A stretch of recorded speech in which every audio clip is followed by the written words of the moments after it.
Well, everyone, the other day I was kind of doing this comparison between the iPhone 8 and the iPhone 8 Plus, and I actually saw this very crazy thing which I don't even have any explanation for. But to give you some background, the iPhone 8 and the iPhone 8 Plus that I was running, I'm both on iOS 15, and I've even done quite a few comparisons between the iPhone 8 and another iPhone 8 on iOS 15 and 14. And what I found was that for some reason, an iPhone 8 specifically on iOS 15 is extremely slow for some reason. Now, the iPhone 8 Plus and the iPhone 8, you may be wondering, what the differences are. Surely the iPhone 8 Plus is the faster one. Well, that is not the case at all. They have the same exact chipset, inside of them. The main difference is obviously the iPhone 8 Plus has an extra gig of RAM. So there's 2 gigs versus 3 gigs, but that really shouldn't make the iPhone that much faster when I'm loading the apps when they're fully closed out. So all these apps, were slow refreshing from the beginning with. It's not like I had them loaded up in the background. And the iPhone 8 on iOS 15 was substantially slower than the iPhone 8 Plus on iOS 15. And at the same time, I went ahead and did the same thing for my iPhone 8s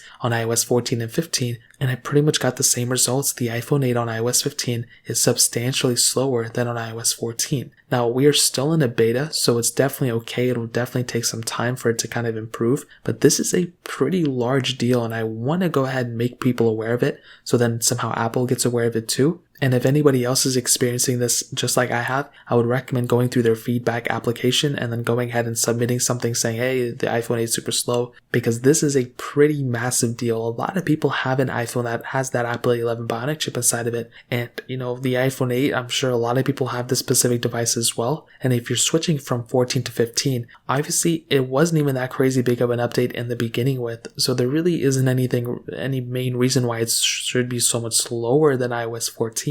Considering 14 was that big update. We got those widgets, we got a lot of different cool things like that. So 15 in this beta form obviously is not going to be perfect, but I was hoping it would have improved. I was hoping it would be a little bit faster. We've been having like 4 or 5 betas at this point, so it really doesn't make any sense to me why this specific version of software is affecting the iPhone 6s specifically this massively. This is a bigger difference than the iPhone 7 and 7 Plus and the iPhone 6s and iPhone 6s Plus on iOS 15. So I'm not too sure why there's this big of a difference between these two. All I can tell you, and one thing I keep saying time and time again, is that if you own an iPhone 8, I would highly recommend avoiding installing iOS 15. Stick with the official version whenever those comes out. Obviously the iOS 14 updates, stick with those. It really doesn't make too much sense to go anywhere else. Stick with iOS 14. Once 15 comes out officially, then go ahead and install it. But even then I wouldn't install until like iOS 13.0.1 or something. Stick with iOS 14. I'm sure you're not going to miss out on too much. So that's pretty much it. If you guys have any other questions or anything, let me know in the comment section below. Hit the like button, that would mean so much, but definitely hit that subscribe button.